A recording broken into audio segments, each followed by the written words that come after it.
Halo, Assalamualaikum warahmatullahi wabarakatuh. Apa kabar anak-anak kelas 4?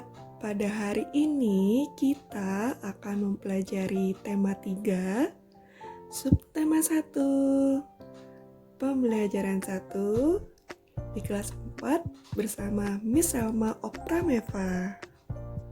Pembelajaran pada hari ini terdiri dari 1. Wawancara, 2. Kerusakan alam dan upaya pelestarian, dan 3. Kenampakan alam.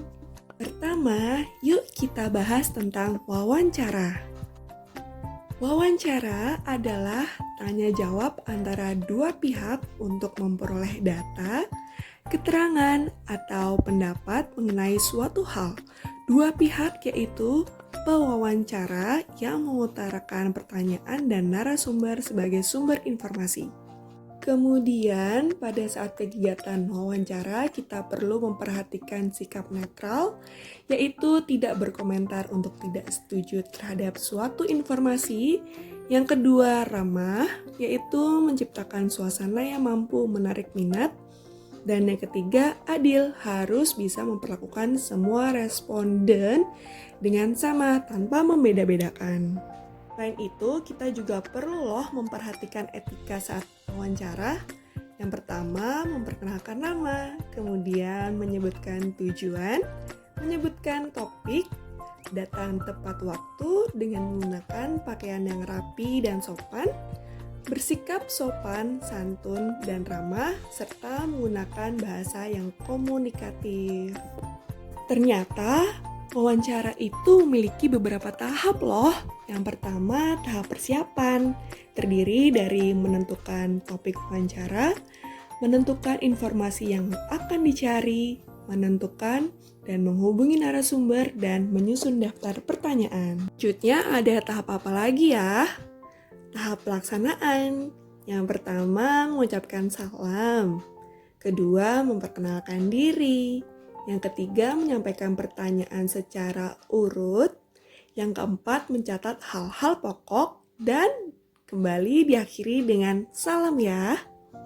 Nah, sudah menuju pada tahap terakhir, yaitu tahap penyusunan laporan hasil wawancara, yang terdiri dari tema dan topik wawancara, tujuan wawancara, identitas narasumber, dan ringkasan isi wawancara.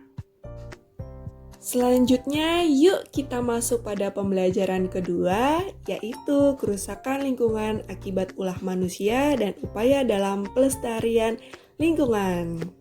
Musibah yang paling sering terjadi di Jakarta yaitu banjir. Anak-anak dapat mengetahui kan kalau banjir itu disebabkan oleh sampah yang menumpuk dan adanya pemukiman di sekitar tanah resapan dan pinggiran air sungai.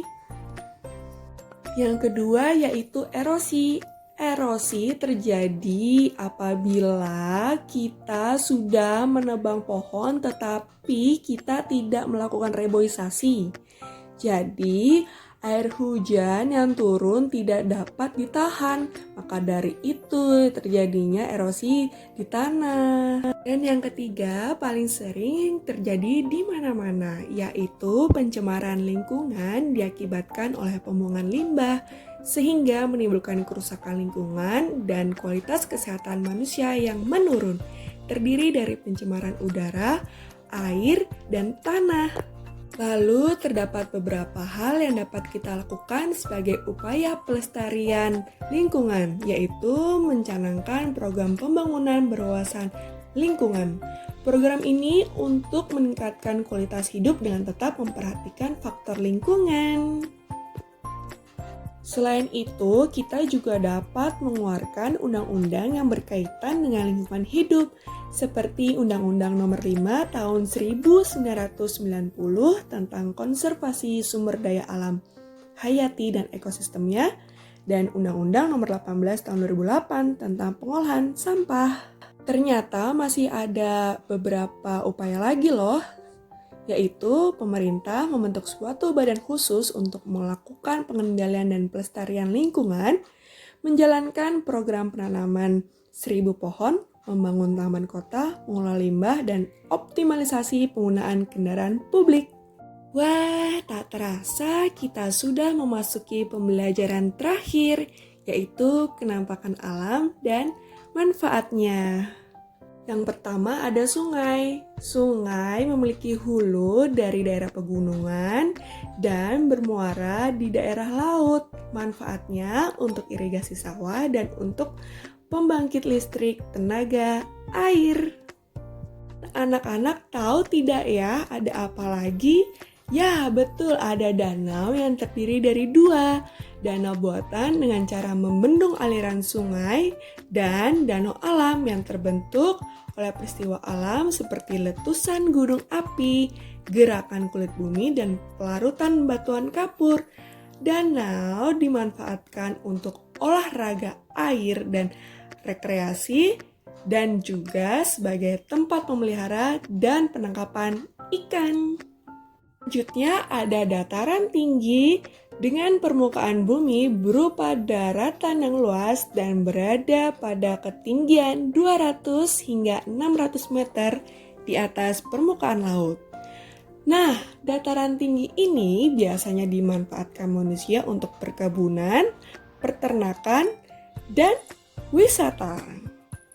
Ada juga loh dataran rendah, yaitu permukaan bumi berupa daratan yang luas dan berada pada ketinggian 0 hingga 200 meter di atas permukaan laut.